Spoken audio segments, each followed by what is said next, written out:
بسم اللہ الرحمن الرحیم۔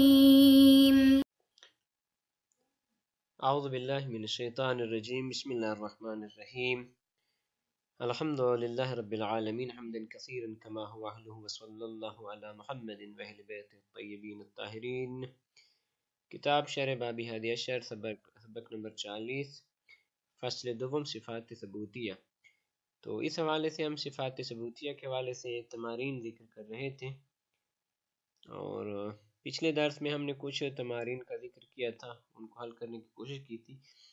آج اس درس میں بھی ہم تمارین کو انشاءاللہ حل کرتے ہیں۔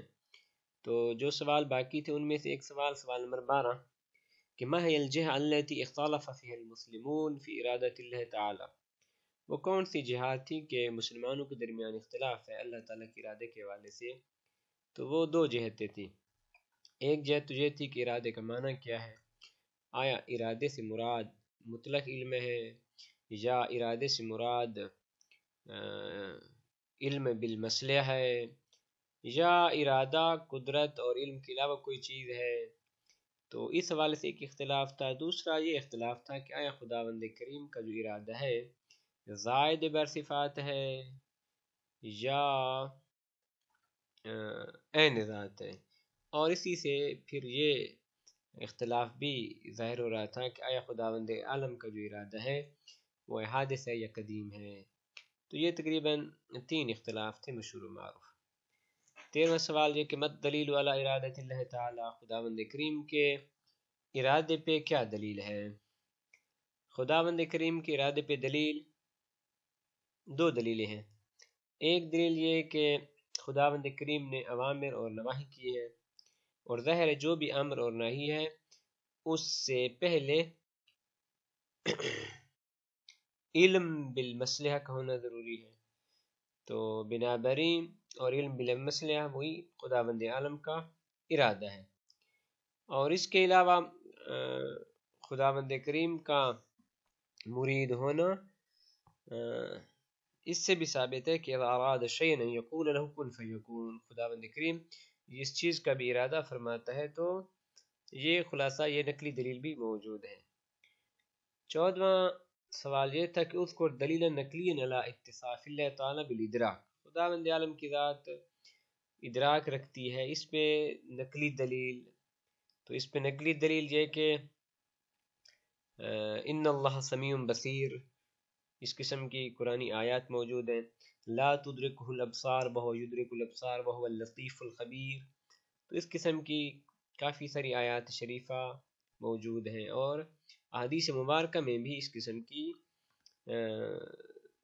ادلہ موجود ہیں۔ 15واں سوال یہ تھا کہ ما هو الفارق بین الادراک والعلم، ادراک اور علم کے درمیان کیا فرق ہے؟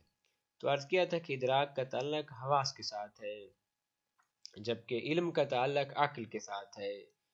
جی، علم کی تعریف کہتی ہوا حصول صورت الشیء عند العقل، علم حصولی، یا حضور الشیء عند الشیء، علم نظری، کیا نام ہے، علم حضوری۔ جبکہ ادراک نہ، ادراک کے لیے حواس کا ہونا ضروری ہے۔ مثلا جب ہم کوئی چیز مشاہدہ کر رہے ہوتے ہیں تو جب تک ہمارا وہ مشاہدہ جب ہم آنکھوں کے ساتھ کر رہے ہیں تو جب تک آنکھیں اس کو دیکھ رہی ہیں اور انسان کے ذہن میں وہ تصویر بن رہی ہے، اس کو ادراک کہتے ہیں۔ اس کے بعد جب ادراک کا مرحلہ ختم ہو جاتا ہے، اس آنکھیں بند کر لیتے ہیں، تو وہ جو صورت ہمارے ذہن میں آ جاتی ہے اس کو علم کہتے ہیں۔ 16واں سوال یہ تھا کہ لماذا تستحیل الآلات اللہ تعالی، خداوند کریم کے لیے آلات محال ہے، کیوں؟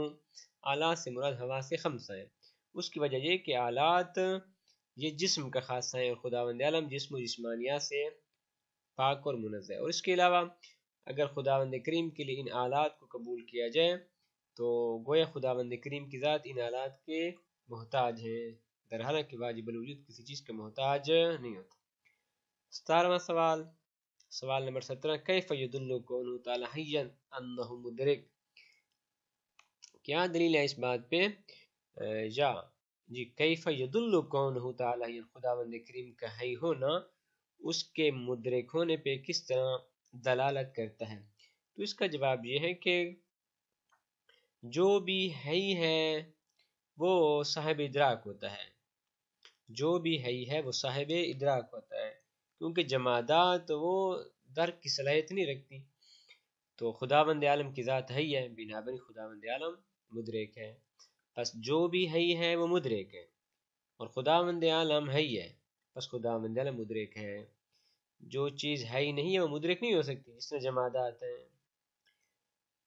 خب اگلا سوال ہے کہ اذکر معنی المصطلحات التالیہ، یہ 4 اصطلاحات انہوں نے بیان فرمائی ہیں کہ ان کے معنی کیا ہیں۔ القدیم الازلی، اس سے مراد قدیم کی تعریف یہ تھی کہ یہ حادث کے مقابلے میں، اور حادث کی تعریف یہ تھی کہ انہ مسبوق بالغیر اور مسبوق بالعدم، جس سے پہلے غیر موجود ہو یا جس سے پہلے عدم موجود ہو۔ در حالانکہ قدیم ایسا نہیں تھا کہ جس سے پہلے عدم نہ ہو، جس سے پہلے غیر نہ ہو، اسے کہتے ہیں قدیم۔ خداوند عالم قدیم و ازلی ہے۔ باقی اس سے مراد یہ تھی کہ مستمر ہو اس کا وجود، اور ابدی یہ مستقبل کو دیکھ کے بیان کیا گیا ہے کہ وہ ہمیشہ رہے گا، یہاں پہ مستقبل کو دیکھا گیا ہے۔ السرمدی، یہ جامع ہے ان تمام کا، کہ سرمدی سے مراد وہ ہے کہ جو قدیم، باقی اور ابدی ہو۔ اگلا سوال یہ ہے کہ اشرا دلیل علی قدم اللہ تعالی، خداوند عالم کے قدیم ہونے پر جو دلیل ہے اس کی وضاحت کریں۔ اس پہ ادلہ کافی ساری تھیں، ان میں سے ایک دلیل یہ تھی کہ خداوند عالم نے اوامر و نواہی فرمائے ہیں، تو اگر خداوند عالم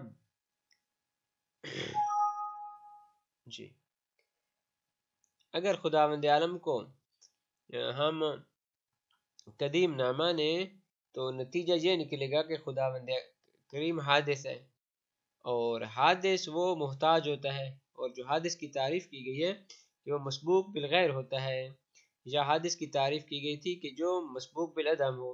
در حالانکہ خداوند عالم سے پہلے کوئی چیز نہیں تھی، اور اس طرح خداوند عالم کے لیے کوئی غیر بھی نہیں تھا، تو بنابراً خداوند عالم کی ذات قدیم ہے۔ اس کے علاوہ اور بھی ادلہ ہیں، مثلا یہ کہ خداوند عالم نے جو مخلوقات پیدا فرمائی ہیں، اگر اس کے بارے میں تمام کے اتفاق ہے وہ ساری کی ساری حادث ہے، تو بنابراً اگر خداوند کریم قدیم نہ ہو تو وہ بھی ان کی طرح حادث ہوگا، اور ہر حادث وہ محتاج ہوتا ہے علت کا، پس ماننا پڑے گا کہ خداوند کریم کے لیے کوئی علت ہے، در حالانکہ ثابت ہو چکا کہ خداوند کریم واجب الوجود ہے۔ خب تو اس طریقے سے ہم خداوند کریم کے قدم کو ثابت کر سکتے ہیں۔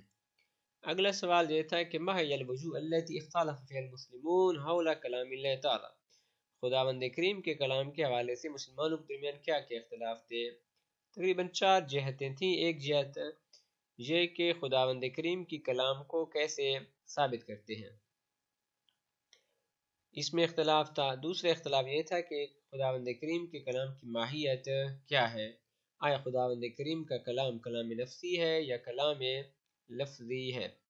اگلی بات یہ تھی کہ آیا خداوند کریم کا جو کلام ہے وہ ذات کے ساتھ قائم ہے یا غیر کے ساتھ قائم ہے، اور آخری بات یہ تھی کہ خداوند کریم کا کلام حادث ہے یا قدیم ہے۔ تو یہ 4 بنیادی اختلاف مسلمانوں کے درمیان موجود تھے۔ اگلا سوال ہے کہ ما ہوا دلیل المعتزلہ فی اثبات کلام اللہ تعالی، خداوند کریم کے اس بات کو، خداوند کریم کے کلام کو اس بات کرنے کے لیے معتزلہ کی کیا دلیل تھی؟ تو عرض کیا تھا کہ اشاعرہ قائل تھے کہ دلیل عقلی ہے، در حالانکہ معتزلہ قائل تھے کہ دلیل سمعی ہے۔ بس ان کی جو دلیل تھی معتزلہ کی، وہ دلیل سمعی تھی، کلم اللہ موسیٰ تکلیما۔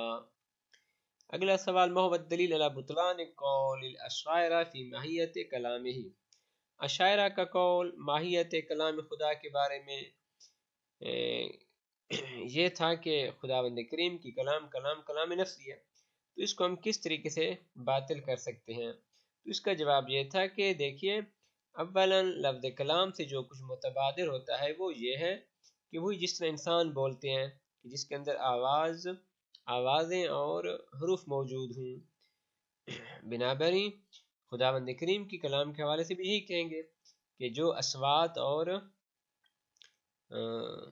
حروف پہ مشتمل ہو. دوسرا یہ کہ یہ جو آپ کہتے ہیں کلام نفسی، یہ کلام نفسی غیر مفہوم ہے. تو جب غیر مفہوم ہے یعنی غیر متصور ہے، تو جو چیز غیر متصور ہے اس کی تصدیق کیسے کی جا سکتی؟ کیونکہ تصدیق سے پہلے تصور کا ہونا ضروری ہے.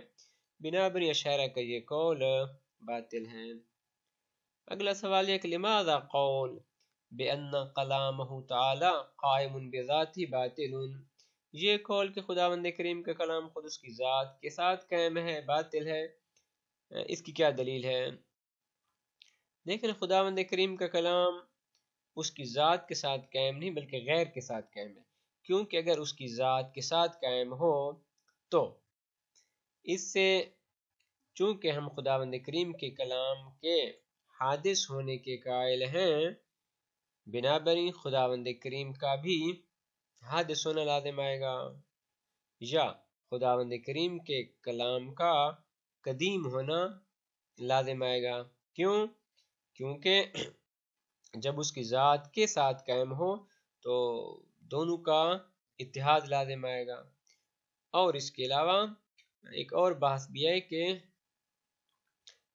اگر ہم اس بات کے قائل ہو جائیں کہ خداوند کریم کا کلام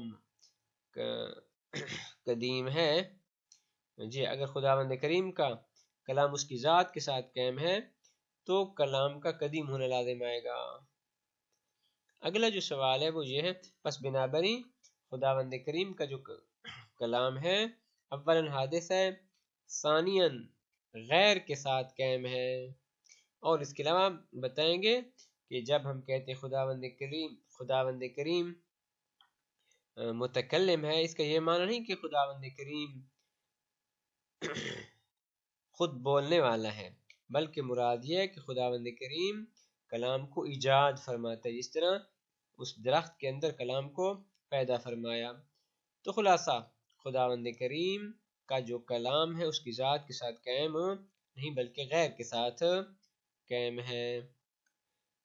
آگے اثبت ان کلامہ تعالی قدیم باطل، اس بات کو کیسے ثابت کریں گے کہ خداوند کریم کا جو کلام ہے وہ قدیم نہیں ہے، اس کا قدیم ہونا قول باطل ہے. تو عرض کی کہ اگر ہم خداوند کریم کے کلام کے قدیم ہونے کے قائل ہو جائیں تو تعدد قدما لازم آئے گا، اور اس کے علاوہ اگر قدیم کے قائل ہو جائیں تو کذب لازم آئے گا. کذب کس طرح لازم آئے گا؟ کیونکہ خداوند کریم نے اوامر و نواہی فرمائے ہیں، تو جو بھی اوامر و نواہی ہیں اگر وہ قدیم اور ازلی ہو جائیں تو اس صورت میں ایک تو ابس لازم آئے گا، کیونکہ جو بھی اوامر و نواہی تھے وہ زمانے قدیم میں اگر خداوند کریم کی ذات نے فرمائے ہیں تو مخلوقات تو بعد میں آئیں، بس اس سے ایک تو ابس لازم آئے گا اوامر و نواہی کا. اور دوسرا یہ تھا کہ اگر ہم قائل ہو جائیں کہ خداوند کریم کا قول قدیم ہے تو مثلا خداوند کریم نے فرمایا کہ ان ارسلنا نوحا الی قومہ، کہ ہم نے جناب نوح کو اپنی قوم کی طرف بھیجا. اگر یہ کلام قدیم اور ازلی ہو تو کذب لازم آئے گا، طرح کہ خداوند کریم کاذب نہیں ہے. خب اگلی دلیل کیا تھی؟ اشرح. اگلا سوال اشرح دلیل علی انہ تعالی صادق. آخری سوال یہ کہ خداوند کریم صادق ہے، اس کی کیا دلیل ہے؟ اس کی دلیل یہ کہ ہمارے پاس دو ہی چیزیں، یا صادق ہے یا کاذب ہے. صادق سے مراد مطابق للواقع اور کاذب سے مراد غیر مطابق للواقع. اگر خداوند کریم صادق نہ ہو تو کاذب ہونا لازم آئے گا، اور کذب کبھی ہے، در حالانکہ کبھی خداوند عالم کی ذات کے لیے محال ہے. تو اس سے ثابت ہوتا ہے کہ خداوند کریم صادق ہے. وصلی اللہ علی محمد وأهل بيته الطيبين الطاهرين.